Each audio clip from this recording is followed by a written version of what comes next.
welcome to Great Getaways. Every now and then we like to look back at some of the old shows we did years ago. And you know, in the process we decided, hey, this would be kind of neat to show everybody else too how things have changed. So we're doing today is going out and we're going to show you what it was like now and then. And we're going to start in Sault Ste. Marie. Great Getaways is made possible by Rocky's Great Outdoors. Located in Burton, Michigan, Rocky's carries a complete line of motorcycle, snowmobile, camping, and hiking gear, including canoes and kayaks. State Building Company, serving mid-Michigan for over 50 years, with quality windows, insulation, roofing, and siding, including complete residential and commercial remodeling. Forward Corporation, operating over 30 complete convenience centers, motels, and restaurants across Northeast Michigan. The sailors of the Myron are buried and memorialized in Mission Hill Cemetery near Sault Ste. Marie. Our crew visited Mission Hill, and we discovered that Pat had a first-hand account of his story. In this here, we're standing in front of the sailors of the Myron, the ship that went down in 1919. Didn't your grandfather have something to do with? Gramps chopped the bodies out of the ice when they came to shore. They were frozen in the ice during that storm. Eventually ended up bringing them up here, and they're all buried in a common grave. Don't believe we ever identified these sailors. Well, Linda, this is a beautiful cemetery, and some of these grave sites have got dates on them going back a long way. Over 150 years. That's a long time. That's a long time. Now we've got Native Americans, local people, as well as sailors that have been through the area. Well, I want you to think about all the sailors and all the shipwrecks out there in Lake Superior. Lake Superior, we call her Mother Superior, and she hangs on to them. But this is one where they found 8 of them on the shore after the winter months. But it's like we have it here, and they have a memorial to it. And you know what? It's a kind of a mass grave site, and they don't know any of their names or anything, do they? No, and it's just, they know that there was 8 sailors here. At the edge of the cemetery is the Mission Hill Overlook. We have visited this scenic spot before, but never with anyone who knew the area.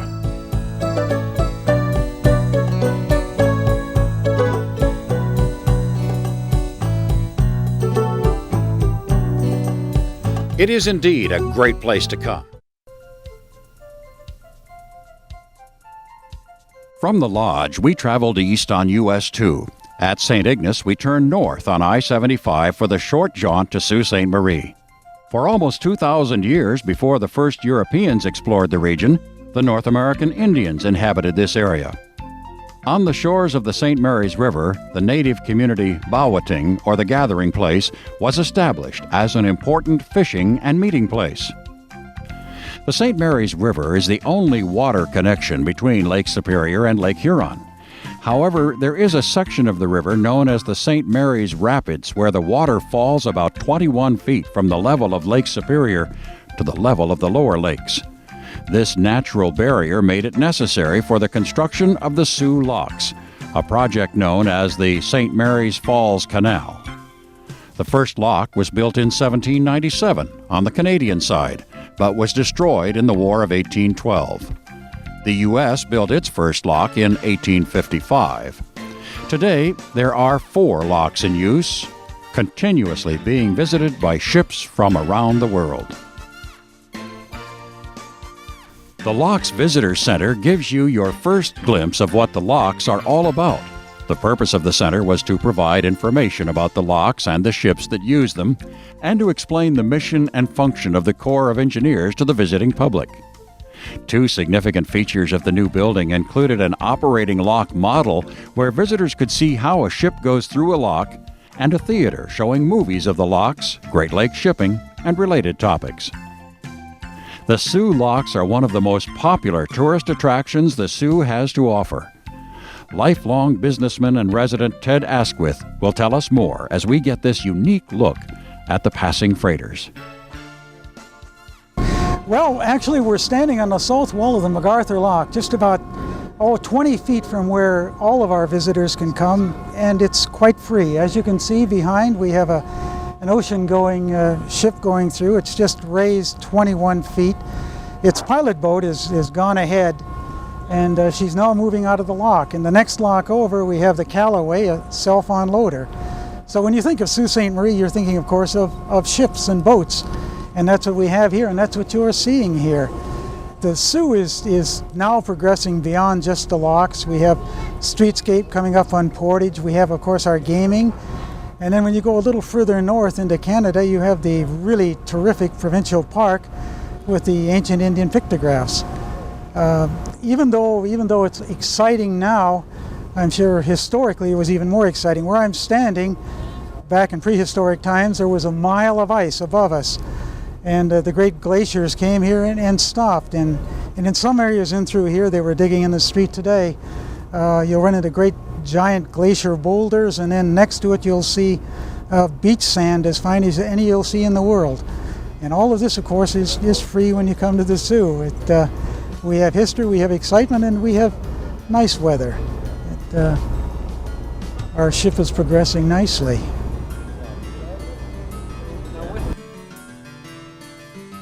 The Locks Park is a place where you can enjoy walks, picnics, and even an occasional concert.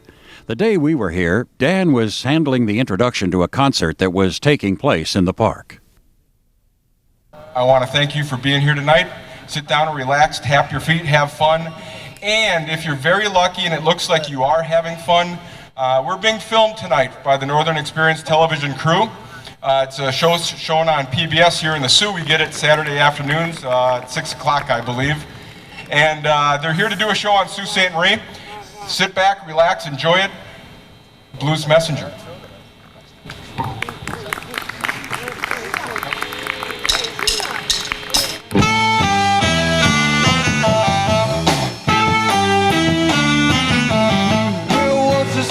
That's going all around town. You're telling everybody you're gonna put me down.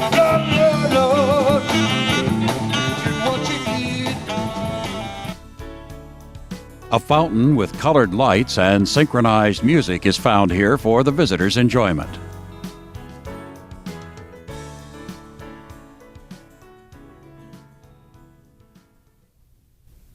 While watching the ships go through the locks and enjoying the park is fun, it's much more thrilling to actually go through the locks on a ship. Our old friend Richard Brawley, owner of the Sioux Locks Boat Tours, spent the evening with us, filling us in on some lesser-known facts about the area. Give us an idea of what goes on with these cruises. What it's like for everybody that goes out on them. Well, we have the one we're on now is our dinner cruise, and we're downriver. The first part of it, we load and head down the St. Mary's River, and you can see the beautiful scenery in the islands, and we serve a nice dinner. It varies from what day of the week you're on. And then it goes back up into our regular lock tour, and we give the full narration as far as the history of the Sioux, one of the oldest cities in the country. And then we go into lock tour where we describe any vessels that are going through, the length, the width, their cargo, where they're going, and that sort of thing. And then into the locks, which is the main event, so to speak, because everybody loves to see how that works. There's locks all over, but not this big that handle 1,000-foot freighters and that sort of thing. So we tell people how they operate. Then we go up in the upper river and we head over towards Algoma Steel, a working steel mill in Canada. The Sioux Locks Tour is an experience to remember. It's a maritime adventure that is both educational and a lot of fun. The regular season cruises run from mid-May to mid-October, with some pre- and post-season runs for groups. The Sioux Locks Boat Tours will actually take you through on a comfortable cruiser. The day we made the trip, it was overcast and raining. The clouds hung low over the locks with visibility minimal. Fortunately, these boats are designed for comfort in all kinds of weather, so we could enjoy the ride while getting a sailor's eye view of the locks in action. As we eased through the waterway, we couldn't help but wonder what it must be like for the freighter heading out on a day like this. Weather such as this never fails to make us think about the treachery of Lake Superior and the ships that lay on her bottom. But it's not just the weather that can jog a memory when you spend time at the locks. As the day began to clear, we looked up to see the Arthur M. Anderson moving toward us. How many of you remember the Anderson? This was the ship that was following some 10 miles behind the Edmund Fitzgerald on that fateful night of November 10th, 1975. Have you wished you could go aboard one of those long Great Lakes freighters and see for yourself what they're really like? Would you like to explore the interior of an ore boat and see how the crew lived, slept, and worked? The steamer Valley Camp offers you the unique opportunity to explore her steam engine, dining rooms, crew's quarters, pilot house, and many other fascinating sights. This huge freighter sailed the Great Lakes from 1917 to 1966, when Le Sioux de Ste Marie Historical Sites purchased it. The museum ship Valley Camp is listed in the National Register of Historic Places as an historic vessel. Visitors have the opportunity to explore and look in every nook and cranny of the great ship. In addition, the huge cargo holds have hundreds of interesting artifacts, paintings, shipwreck items, models, and exhibits of objects related to maritime history.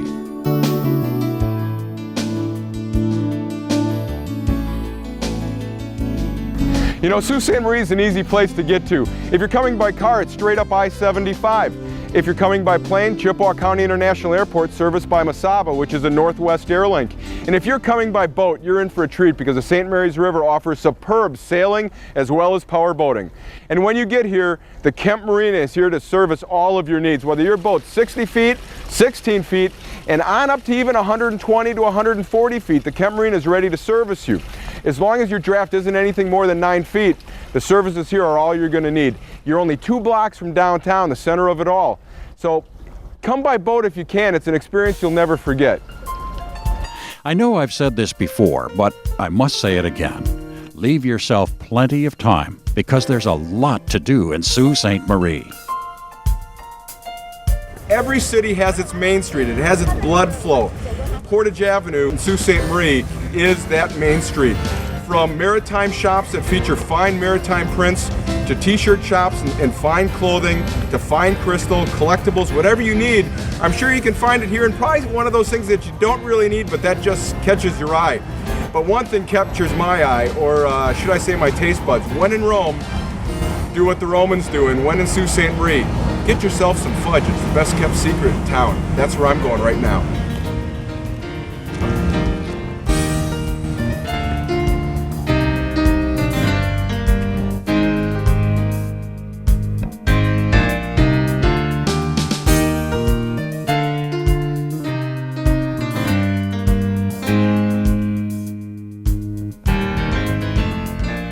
The rich and diverse history of Sault Ste. Marie is due in no small part to its location along the St. Mary's Waterway. The Native Americans, French, and British have all laid claim here at some time throughout history. But don't assume that history is the only thing to be had here. In fact, it's quite the contrary. World-class golfing, world-class fishing, and that renowned Upper Peninsula beauty can all be found here. But you don't have to take my word for it, because we're going to show it to you in the next segment of today's show. Just less than a mile below the Sioux Locks here in Sault Ste. Marie stands the powerhouse of one of the world's pioneer large-scale hydroelectric plants. Although erected between 1898 and 1902, it still is the longest horizontal shaft hydroelectric powerhouse in the world. If the unusual size of the Sault Ste. Marie plant and its unusual design features were not sufficient to bring the installation national attention, the caliber of the consulting engineers engaged by the power company for the project should have been.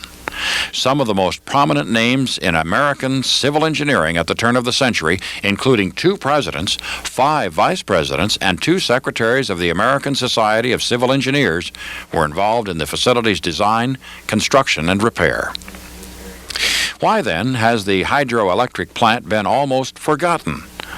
The primary reasons seem to be that the Sioux plant, despite its magnitude and the unique design problems it involved, was both an engineering and financial failure for the first 10 years of its existence. The desire of the engineers to avoid association with a technical failure and the desire of the owners and investors to avoid bad publicity seem to have combined to relegate the Sault Ste. Marie hydroelectric plant to obscurity. Yet, despite its early problems and the limited benefits it brought, the Sault Ste. Marie hydroelectric plant was an engineering achievement of considerable magnitude. The Sioux Hydro, with its very impressive array of turbines and generators, continues to produce electric power. Today, it still supplies around 60% of the electric needs of the eastern third of Michigan's Upper Peninsula. New benefits from this plant are still being found. In the 1970s, Lake Superior State University began a cooperative venture with Edison Sioux Electric Company to establish an aquatics research laboratory in Edison's 1/4 mile long power plant. The results have been better than anyone could have imagined. It was really the brainstorm of Bill Gregory, president of Edison Sioux Hydroelectric Company, and Gail Gleason, who was then department head of the biology department at Lake Superior State College, as it was then called. And early on, we started raising whitefish and did some research on lake whitefish, but then switched to trout and salmon species. And since 1985, the big thrust of the Aquatics Laboratory has been the rearing and the stocking of Atlantic salmon for introduction right here into the St. Mary's River to enhance the sport fishery and to promote the tourist industry.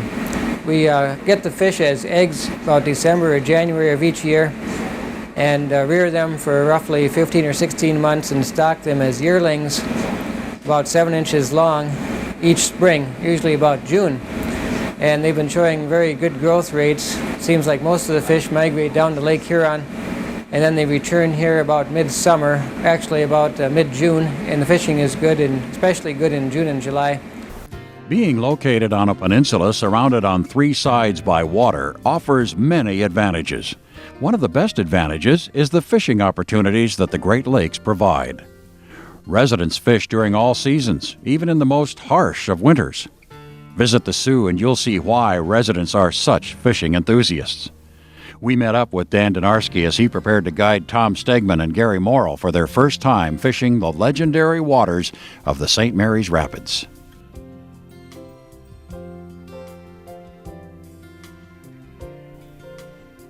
In 1956, some 21,000 pink salmon were introduced, some say inadvertently, to a Thunder Bay tributary in northwestern Lake Superior. Over the course of a few generations of stunted adults, the number of pinks that have descended from the originals imported from the Pacific coast has grown larger. Populations of pink salmon are now thinly dispersed throughout all the Great Lakes. For several years, pink salmon spawned every other year in Superior streams.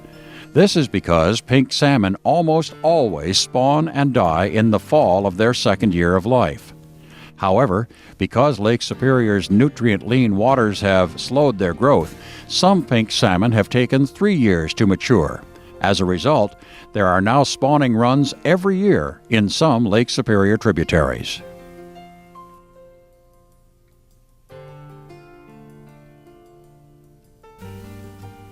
Prior to spawning, the males develop a pronounced hump in front of their dorsal fin.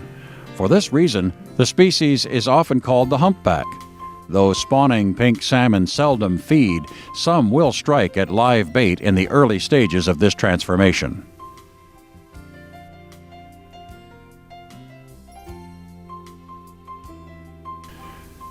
Don't expect the pink salmon found in the Great Lakes to be pink. The fish only have the pink coloring in their native range, which is in the northern Pacific Ocean and streams of the Pacific Northwest. The Great Lakes fish are primarily silver, although breeding males may show some pale red on the sides. I would rather catch them on a fly, but if they won't, I mean, night crawlers work for me. You got to do what it takes, you know. Yeah. I like to see it bend in the rod myself. Yeah. You know? So the folks you take run the gamut from bait casters to spin casters to fly fishermen. Right. I'd say about 80% fly fishermen. Because this river here is actually world class. You know, there's no trees once you're on that breakwall to impair your casting. You know, beautiful sight fishing. You know, crystal clear water. You can see fish all over. So we do get a lot of fly fishermen up here. Traveling down the river, Sugar, Nebish, and Drummond Islands are a sportsman's dream. You'll also find resorts catering to sportsmen on the mainland. Munisquong Bay and Raber Bay are favorites with walleye, northern pike, and smallmouth anglers. After a couple hours of wading the swift waters, our crew decided to call it a day. By the look of that stringer, as well as the smiles on their faces, the day was considered a success.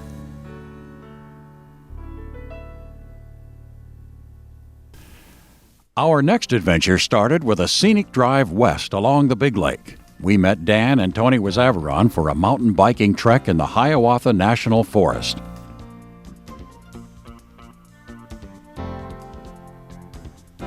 Hiawatha is the only U.S. national forest that reaches the shores of 3 Great Lakes. It takes in a huge area, roughly 880,000 acres in the central and eastern part of the Upper Peninsula of Michigan.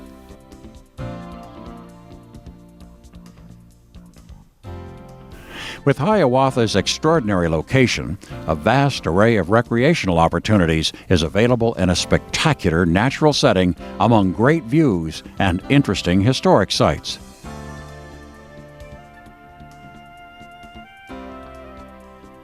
Recreational opportunities include camping, hiking and horseback riding, mountain biking, fishing, cross-country skiing, snowmobiling, and paddling.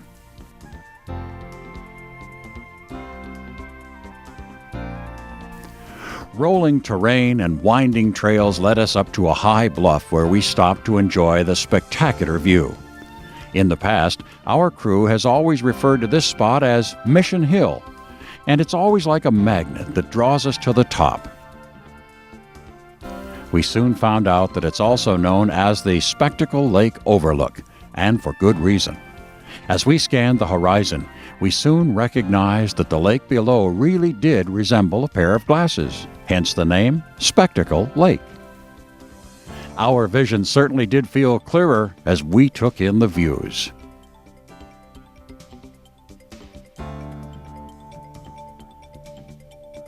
The views were spectacular from every angle. Spectacle Lake shimmered far below.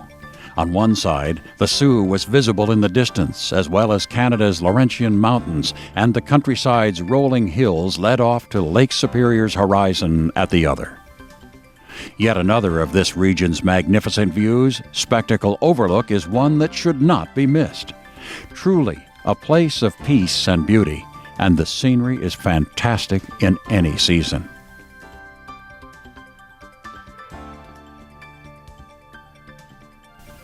As the 19th century poet Longfellow put it in Song of Hiawatha, from the forests and the prairies, from the great lakes of the Northland, from the land of the Ojibways, from the land of the Dakotas, from the mountains, moors, and fenlands where the heron, the shushuga, feeds among the reeds and rushes. We have to agree, it's a pretty good description of the poem's namesake, the Hiawatha National Forest.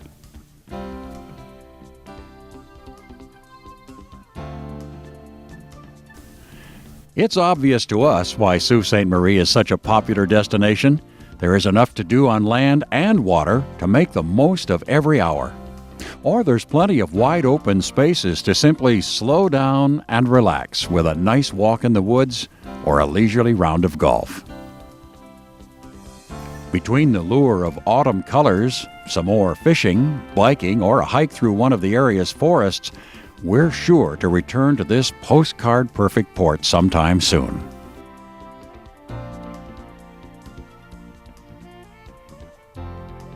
A few things to remember if you go. While it is a growing area, the Sioux still retains much of its small-town atmosphere. That means plan ahead for your lodging. If you are considering a camping expedition, Brimley State Park, along with numerous campgrounds around the area, offer that chance. But again, reservations are suggested. And the tour boats and other excursions are very popular. Plan ahead which activities you'd like to do when you come, so you'll be able to do them in the time you have. All of this means planning ahead. And the best way to do that is by clicking on this week's destination at our website, northernexperience.com. The information here will help you schedule your getaway to this area.